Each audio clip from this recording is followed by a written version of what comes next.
हमीरपुर नगर पालिका में हो रहे भ्रष्टाचार को लेकर विरोध सभासदों ने नगर पालिका अध्यक्ष के खिलाफ खोला मोर्चा। नगर पालिका के भ्रष्टाचार के खिलाफ जमकर की नारेबाजी। नगर पालिका अध्यक्ष पर सभासदों ने लगाए गंभीर आरोप। 18 सूत्रीय मांगों को लेकर सभासदों ने डीएम को सौंपा ज्ञापन।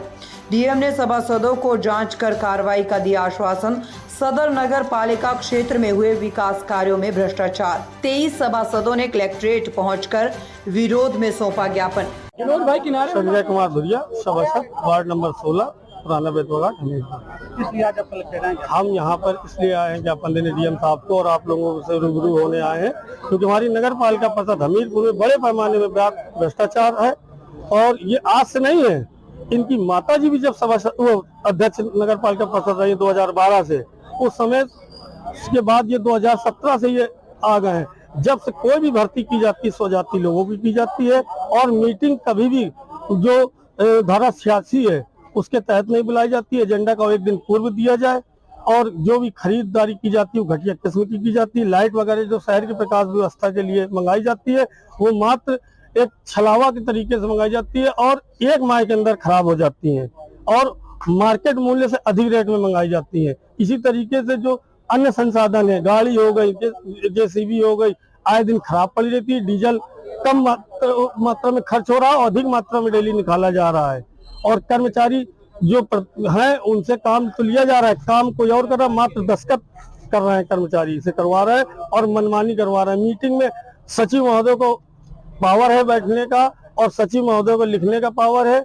मीटिंग कार्य पुस्तिका में वो नहीं लिखवाया जा रहा है, ये अपने मम्मिया ससुर से बैठालते हैं, उसमें कार्रवाई करवाते हैं बैठ के। ये अध्यक्ष नगर पालिका परिषद करवा रहे हैं। जिलाधिकारी को हमने 18 सूत्री मांगों को ज्ञापन दिया है। उन्होंने हमें आश्वासन दिया है कि हम इनकी जांच टीम गठित कर त्वरित कार्रवाई करेंगे। क्या प्रमुख मांगे हैं आप? प्रमुख मांगे हमारी ये है कि नगर पालिका से भ्रष्टाचार खत्म हो, और जो सगे संबंधी भर्ती किए गए उनकी जांच हो, और जांच के आधार पर किसने भर्ती किया है, क्यों भर्ती किया है, तो हम लोगों को कोई जानकारी नहीं होती है। बोर्ड में कह दिया जाता है 6 आदमी रखे जाते हैं, कौन रखे जाते हैं हम लोग मांगते हैं वो बताई नहीं जाती, लिस्ट नहीं दी जाती।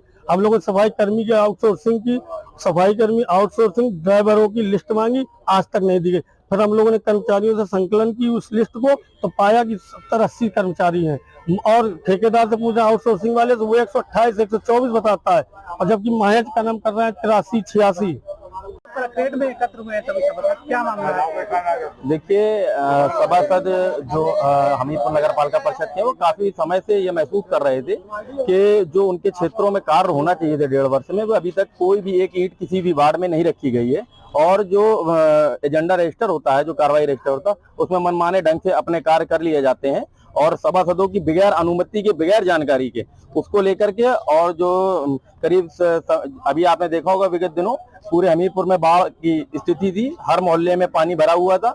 जब हम लोग इसकी तय पर गए तो हमने ये पाया कि कर्मचारी उपस्थित ही नहीं है, सिर्फ रजिस्टरों में कर्मचारी चल रहे हैं, और 50 से अधिक कर्मचारी। जांच का विषय है कि वो 50 है कि 55 है, लेकिन 50 के लमसम कर्मचारी इस नगर पालिका में जो रजिस्टर में चढ़े हैं, लेकिन वो मौजूद नहीं है, और हमारे अधिक कर्मचारियों से अधिक लोड लेकर के काम किया जा रहा है। इसीलिए शहर को भयावह स्थिति से जूझना पड़ा, और बाढ़ की स्थिति से जूझना पड़ा।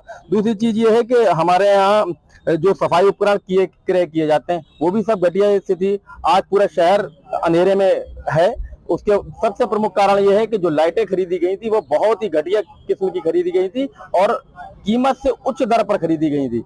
क्या कहना है कि नगर पालिका में भ्रष्टाचार का बोलबाला? बिल्कुल बिल्कुल, ये एक नेक्सस बना करके नगर पालिका को लूटा जा रहा है। जांच का विषय है कि सब प्रमुख पदों पर एक ही सजाती है, और सबसे बड़ी बात यह है कि सभी एक दूसरे के रिश्तेदार हैं जो प्रमुख पदों पर बैठे हैं, सब मिल करके नगर पालिका को लूट रहे हैं। इस शहर की जनता के साथ छलावा किया जा रहा है। हम सभासदों ने समझा कि हमारी जिम्मेदारी है, जनता ने हमें वोट दिया है, तो हमने अपनी जिम्मेदारी को समझते हुए माननीय जिलाधिकारी महोदय को अवगत कराया कि इस समस्या को समाधान कीजिए, अन्यथा की स्थिति में हम लोग पैदल माननीय मुख्यमंत्री योगी आदित्यनाथ जी के पास जाएंगे, और पैदल जाएंगे, और अगर यदि हमारी बात नहीं मानी गई तो हम सारे लोग इस्तीफा देने के लिए विवश होंगे। तो जिलाधिकारी ने क्या आश्वासन? देखिए, जिलाधिकारी महोदय ने हमें आश्वासन दिया है कि वो जल्द से जल्द इसमें कार्रवाई करेंगे, और हमें उम्मीद है कि जिलाधिकारी महोदय इस पर कार्रवाई करेंगे। यदि कार्रवाई नहीं हुई, हमने आपको फिर पहले बताना चाहता हूँ, पुनः बताना चाहता हूँ कि हम इस्तीफा देने पर मजबूर होंगे, और माननीय मुख्यमंत्री जी के पास पैदल हमीरपुर से लखनऊ जाने का काम करेंगे।